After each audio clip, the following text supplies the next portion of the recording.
And our special guest is US Senator Jerry Moran. And in this segment, we're going to talk about, I guess, what's going to happen the last few weeks almost now of the year when it comes to the Congress. And I think everybody's hoping that US MCA does finally get across the finish line. You know, I had a question here in Graham County about what does the efforts in the House of Representatives in regard to impeachment, what does that mean to US MCA? So it immediately brings back this national issue to something that's more local. What does it mean to the farmer? Does it mean anything gets done? I don't know the answer to that question.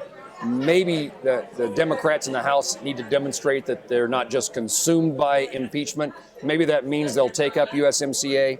Again, as I count votes and listen to folks in the House and those in agriculture following this issue, I think if there was a vote, it would pass.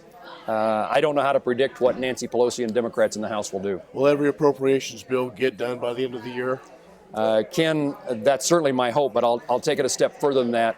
I think it's likely that most appropriation bills get done, including agriculture.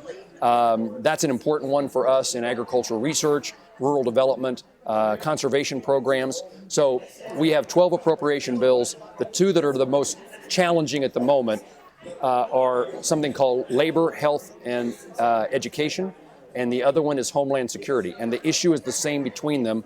Money was shifted by Republicans from the Labor H bill to Homeland Security for better and more border security. And so that then means Democrats are opposed to both bills. But my hope is that we at least get the other 10 done. A government shutdown is not useful to anybody. I think the president, he said that. He doesn't want to shut down.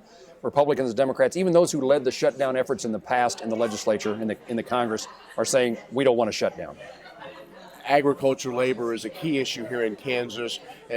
Have we made any progress in trying to resolve the what seems to be a broken system when it comes to farm workers? We have a terribly broken immigration system, and certainly it affects agriculture. Here in Kansas, we know the importance of labor that comes from someplace else. Sometimes Kansans say if people just paid more money, Americans would do those jobs. I don't think we raise our kids to work in dairies or feed yards or packing plants, but we don't always raise our kids to do tough farm labor. And custom cutting, for example, is now done by people from South Africa and from Ireland. We need labor in agriculture, and what I think a problem is that most Democrats in the Senate say we're not going to vote for any immigration bill unless we solve all the problems. And that generally means an issue related to citizenship for those that are here. My view is, could we take the things we agree on, could get 60 votes on, one of them would be farm labor, and get it passed? Can we do what we can do and save the more difficult issues for later? Keep working on them.